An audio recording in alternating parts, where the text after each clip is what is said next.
عزیزان گرامی، السلام علیکم ورحمۃ اللہ وبرکاتہ۔ آج غور کریں گے ایک سوال پہ کہ نماز کے اندر ہم اپنا دھیان، اپنی توجہ کس طرح بڑھائیں، نماز میں کیفیات کیسے حاصل ہوں، اور جب نماز پڑھیں تو انوالومنٹ کیسے آئے۔ نماز عربی میں صلاح، اور صلاح یہ ہے صلہ، وصل،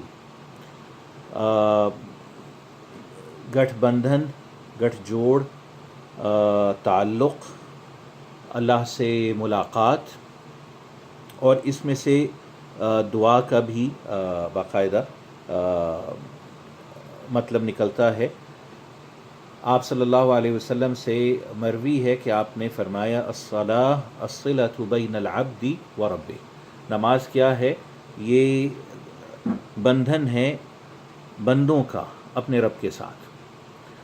اب نماز میں ہم توجہ کس طرح بڑھائیں؟ ایک بات تو سمجھ لیں کہ ہم جب نماز پڑھ رہے ہیں تو ہمارا جسم یہ اللہ تعالیٰ سے نہیں مل رہا، ہماری روح ملتی ہے، ہمارا جو اندر ہے، ظاہر کا اتنا تعلق نہیں ہے۔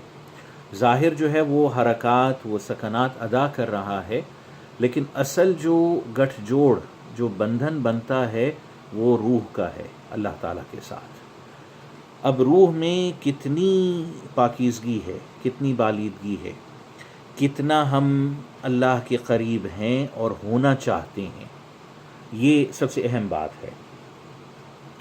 ایک تو جب نماز ہم پڑھنے لگیں تو وضو ٹھیک طرح کیا جائے۔ آپ صلی اللہ علیہ وسلم کا ارشاد گرامی ہے، جو وضو کرتا ہے تو ہاتھ دھوتا ہے تو ہاتھ دھوتے ہوئے پانی کا ایک ایک قطرہ جب گرتا ہے تو اس کے گناہ جھڑ رہے ہوتے ہیں، جیسے خزاں میں پتے جھڑتے ہیں درختوں سے۔ اور فرمایا کہ پانی کے ہر قطرے کے ساتھ گناہ یوں جھڑ رہے ہوتے ہیں، جب آخری قطرہ گر جائے تو جو کچھ ہاتھ نے گناہ کیے، جو کچھ ہاتھ سے گناہ سرزد ہوئے، دھل گئے۔ منہ دھوتے ہیں، آنکھوں سے جو گناہ سرزد ہوئے دھل گئے۔ بہت ہی زبردست حدیث ہے، بخاری مسلم کی حدیث ہے، صحیح اتھینٹک حدیث ہے۔ اور فرمایا کہ جب ہم دوسرا کام یہ کیا کریں کہ نماز اگر مرد حضرات ہیں تو مسجد میں پڑھا کریں باجماعت، اگر خواتین ہیں تو گھر میں پڑھیں، لیکن تکبیر، اقامت کہہ کے۔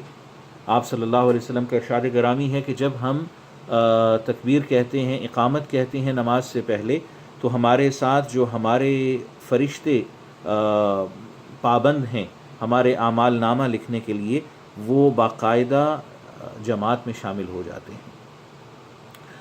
اور اگر اذان کہہ کے اور پھر تکبیر کہہ کے نماز پڑھی جائے تو رحمت کے فرشتے بھی شامل ہو جاتے ہیں۔ صحیح احادیث آپ کو میں بتا رہا ہوں۔ دوسرا، نماز جب پڑھیں تو ہمیں مفاہیم یہ آنے چاہیے کہ ہم کہہ کیا رہے ہیں، اللہ تعالیٰ سے کس طرح مخاطب ہو رہے ہیں۔ یہ صرف ایک مشینی وہ نہ ہو، ایک روٹین ورک نہ ہو، ہر لفظ جو ہم ادا کر رہے ہیں وہ صرف زبان سے نہ ہو، کوشش کریں کہ دل بھی زبان کے ساتھ جڑ جائے۔ اور اب سب سے بڑے گن کی بات بتا رہا ہوں جو ہمیں قرآن بتاتا ہے، سورہ النساء میں آیہ نمبر 103۔ ذرا غور کیجیے گا، میں صرف مطلب کی طرف جاؤں گا۔ فَإِذَا، پس جب، قَضَيْتُمُ الصَّلَاةَ، نماز سے تم فارغ ہو چکو، تو پھر کیا کرو؟ فَاذْكُرُوا اللَّهَ، اللہ کا ذکر کرو، اور اتنا ذکر کرو کہ قیاماً وقعوداً وعلی جنوبکم، کھڑے ہوئے، بیٹھے ہوئے، لیٹے ہوئے، ہر حال میں اللہ کا ذکر کرو۔ اور جب فَإِذَا اطْمَأْنَنْتُمْ، ذکر کا نتیجہ کیا ہے؟ اطمینان۔ جب تمہیں اطمینان حاصل ہو جائے تو پھر کیا کرنا؟ اقیموا الصلاۃ۔ یہ اللہ تعالی ہمیں پرسکرپشن، نسخہ بتا رہے ہیں کہ نماز میں کس طرح ہمارا لو لگے، ہمارا دل لگے اور انوالومنٹ ہو۔ کہ جب دل میں اطمینان آنا شروع ہو جائے گا، جب روحانیت سے ہمارا جسم انٹیکٹ ہو جائے گا، اسی کو بائی دا وے خشوع کہا جاتا ہے۔ ابن القیم رحمۃ اللہ علیہ سے جب پوچھا گیا کہ خشوع اور خضوع کیا ہوتا ہے، فرمانے لگے کہ جب تمہارے باڈی آرگنز، تمہارے اعضاء و جوارح تمہاری روح کے ساتھ جڑ جائیں، یہ ان میں ہم آہنگی آ جائے، یہ خشوع ہے، یہ خضوع ہے۔ اور اللہ تعالیٰ کا ارشاد گرامی ہے استعینوا بالصبر والصلاۃ، دیکھو مدد حاصل کرو دو چیزوں سے، ایک صبر، استقامت۔ صبر یہاں وہ صبر نہیں ہے کہ کسی نے میرے اوپر زیادتی کر لی اور میں جواب نہیں دے سکتا تو میں یہ کہوں کہ میں برداشت کر رہا ہوں، خیر وہ بھی صبر کی سب سے لوسٹ شکل ہے۔ صبر یہ ہوتا ہے کہ میں جواب دے سکتا ہوں، میں ریٹیلیٹ کر سکتا ہوں، لیکن میں نہیں کر رہا، یہ ہے صبر۔ اور اس کو استقامت جم جانا، to be firm on the path of اللہ، اللہ کے راستے پہ۔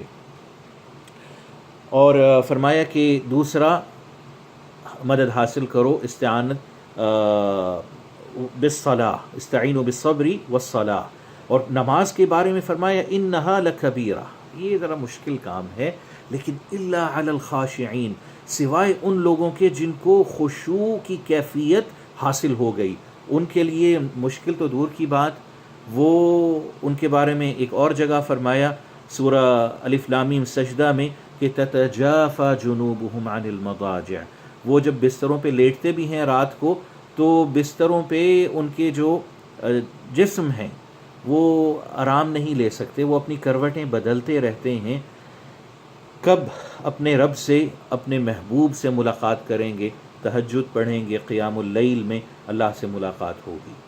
اللہ تعالی ہم سب کو نماز کی لذت عطا فرما دیں، اللہ تعالی ہمیں اپنی محبت، اپنی معرفت، اپنا قرب عطا فرما دیں۔ نماز میں جب ہوں، ایک آخری بات سجدے کے اندر، اور یہ سب سے آسان ترین آپ کو نسخہ بتا رہا ہوں، جب سجدے میں جائیں تو اللہ تعالیٰ سے گڑ گڑا کے یہ مانگیں کہ اے اللہ میں اتنے عرصے سے، اتنے سالوں سے نماز پڑھ رہا ہوں، اے اللہ آپ سے جو ملاقات، جو کنیکشن، جو ربط ہے وہ نہیں ہو پا رہا، اے اللہ عطا فرما دیں۔ آپ صلی اللہ علیہ وسلم کا ارشاد گرامی ہے کہ جب تم لوگ سجدے میں ہوتے ہو تو رب کے قریب ترین ہوتے ہو، دعا کثرت سے مانگا کرو۔ یہ بہت ہی ناممکنات میں سے ہے کہ سجدے میں تمہاری دعا قبول نہ ہو۔